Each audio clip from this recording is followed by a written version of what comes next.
సంతోషానికి ఆనందానికి వ్యత్యాసం తెలుసుకోవాలని ఉందా? వెయిట్ మినిట్ ప్రోగ్రామ్ని వీక్షించడానికి ఆన్లైన్కి వచ్చినటువంటి మీకు శుభములు కలుగునుగాక.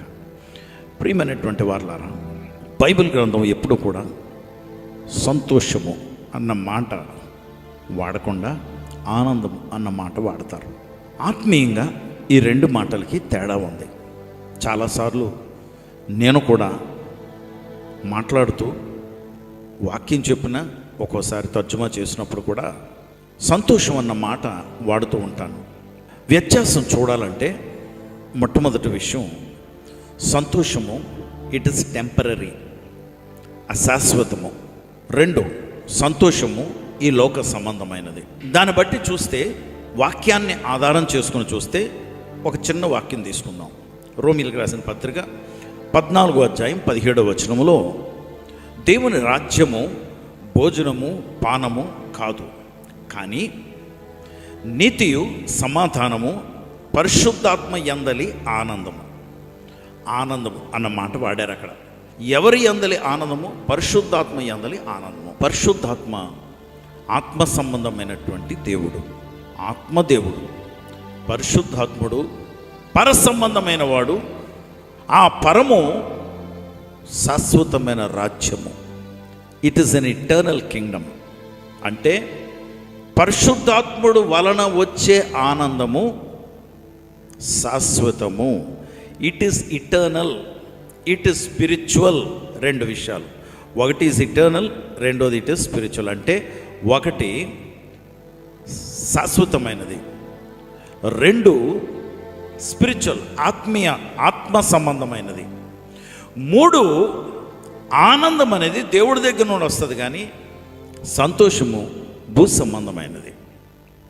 అంటే సంతోషము భూ సంబంధమైనదంటే ఈ లోకంలో ఉన్నటువంటి మనుషులు, నేను ఈ ప్రోగ్రాం మాట్లాడుతున్నాను, వీక్షిస్తున్నాను కదా, కనుక మీరు వింటున్నారు, ఆహా అని చప్పట్లు కొట్టారనుకోండి నాకు, అంటే భూమి మీద నాకు అప్లాస్, అంటే భూమి మీద నాకు నన్ను ఘనపరుస్తున్నారు. ఓకే, చప్పట్లు కొట్టి. నేను చనిపోయి పరలోకానికి వెళ్ళినప్పుడు దేవదూతలు లేచి నిలవబడి, ఇదిగో పలానా ప్రోగ్రాం నడిపించాడు ప్రభా, ఈయన సువార్త ప్రకటించాడు అని వారు లేచి నిలవబడి నన్ను కనపరుస్తుంటే శాశ్వతం. అది అశాశ్వతం కాదు, శాశ్వతమైనది. ఆ శాశ్వతమైన దాని కొరకు మనము ఎదురు చూడాలి. అందుకే మనము చాలాసార్లు భూమి మీద అశాశ్వతమైనటువంటి వాటి కొరకు పాకుళ్ళాడుతుంటాం. ఈ భూమి మీద మనకి ఆనందం కలుగు చేసేదానికన్నా సంతోషం కలుగు చేసిన దాని కొరకు పాకుళ్ళాడి మనము అప్పటికప్పుడు సంతోషం, భోజనం ఉందనుకోండి అప్పటికప్పుడు తృప్తి, ఒక బట్ట ఉంది అది కట్టుకున్నప్పుడు బాగుంటుంది, తర్వాత తీసేసేవా అని బాధ ఉంటుంది. అస్తమానం కొంతమంది చూడండి ఆ కొత్త బట్టలు కొనుక్కుంటే అయ్యే అరగ తీసే వరకు, కుళ్ళి మాసిపోయే వరకు అవే వేసుకుని తిరుగుతుంటారు కదా.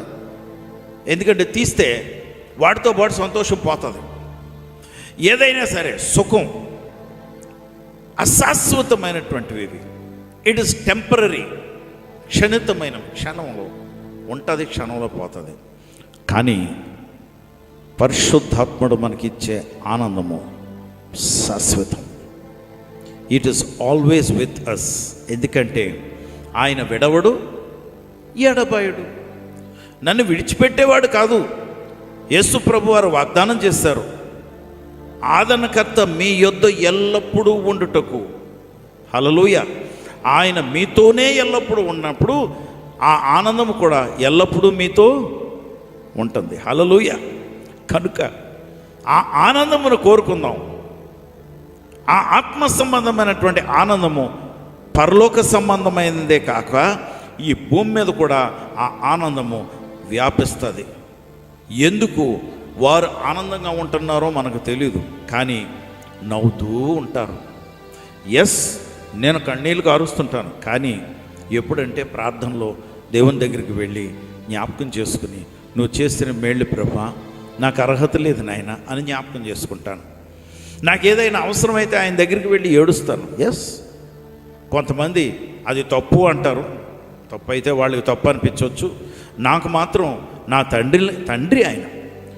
మా నాన్నమ్మ దగ్గర నేను అలాగే ఏడ్చి పొందుకునేవాడిని. నా దేవుడి దగ్గర కూడా ఏడ్చుకుని పొందుకోవటానికి ప్రయత్నిస్తాను. ఆయన వద్దు చాలు ఇంకా ఏడుపు అంటే ఏడుపు ఆపేస్తాను నేను. ఆయన మాట నాకు కావాలి, మనుషుల మాటలు కాదు. కనుక ఈ ఆనందము, ఆయన ఇచ్చే ఆనందము నీతో శాశ్వతంగా ఉండును గాక. పరిశుద్ధుడా ప్రభువా, నీకు వందనాలు, స్తోత్రాలు. నీ బిడ్డలను జ్ఞాపకం చేసుకోండి, నీ కొరకు ఆయుత్తుపరచుకోండి, నీ నామానికి నీ బిడ్డల ద్వారా మహిమ తెచ్చుకోండి. శాశ్వతమైనటువంటి ఆనందంతో నీ బిడ్డలు నింపబడుదురు గాక. యేసు నామములో ప్రార్థించి వేడుకొంచున్నాం తండ్రి, ఆమేన్.